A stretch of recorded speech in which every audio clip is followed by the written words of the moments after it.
Na svetovnem prvenstvu bo slovenska članska izbrana vrsta merila moči z reprezentancami Nizozemske, Velike Britanije, Severne Koreje, Avstralije in Mehike. Kot nekakšen uvod v prvenstvo pa se bo pred tem odvil še mednarodni hokejski turnir za otroke stare do 10 let Maribor Cup.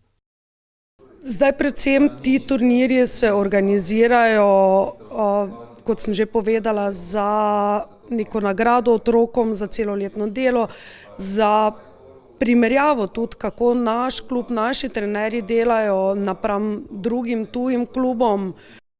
Bodoče vrhunske športnike je pač potrebno vzgajati že od majhnega, da lahko nekoč postanejo kot njihovi vzorniki oziroma vzornice, ki bodo hokejske palice v sklopu svetovnega prvenstva prekrižale takoj za njimi. 30. marca se v Mariboru pričelo svetovno prvenstvo divizije 2 grupe A. Gre za žensko prvenstvo, na katerem bodo poleg Slovenije nastopale še reprezentanca Nizozemske, Velike Britanije, Severne Koreje, Avstralije in Mehike.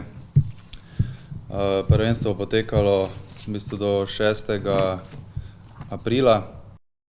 Ob športnem vidiku je namen organizacije svetovnega prvenstva tudi dvig popularnosti ženskega hokeja, predvsem v Mariboru, kjer je včasih že bila vrhunska ženska hokejska ekipa, ki je v domačem prvenstvu veljala za serijskega zmagovalca. Zanimanje ženski hokej v Mariboru, bom rekel, torej čez čas pada in pa se spet dviguje. Se pravi, na začetku smo bili dejansko brez konkurence v slovenskem prostoru, pa tudi širše. Skozi čas so se te ekipe tudi iz okolice okrepile, v bistvu začele s hokejem in potem so rezultati nekje bili enaki, na koncu Maribor tudi nekoliko padel. Ampak se spet dvigujemo in sem prepričan, da v parih letih bomo v Mariboru ženski hokej spravili spet na zelo visok nivo. Nepogrešljiv del vsakega večjega tekmovanja so tudi navijači, ki v najtežjih trenutkih iz športnikov izvlečejo še zadnje atome moči. Tako da smo v bistvu se odločili, da ne bo vstopa oziroma vstop bo prost. Saj želimo na ta način čim več ljudi privabiti na tribune, v dvorano, si ogledati hokej, si ogledati tekme.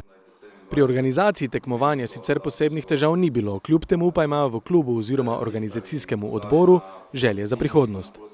Tako da upam, da se bo pač prihodnje, mogoče tudi s takimi dogodki, Mariboru kaj premaknilo, da se bo v bistvu objekti, pa mogoče tudi ne samo dvorana Tabor, tudi ostali obnovili, in bo s tem pripomogli v bistvu k boljšemu izvajanju in razvoju mladine v Mariboru. Od obeh omenjenih mednarodnih hokejskih dogodkov si lahko Maribor, ki letos nosi naziv Evropsko mesto športa, ob športnem vidiku obeta še različne druge pozitivne učinke. Med njimi velja izpostaviti nastanitev udeležencev in njihovih spremljevalcev v tukajšnjih hotelih ter prepoznavnost mesta in njegove ponudbe.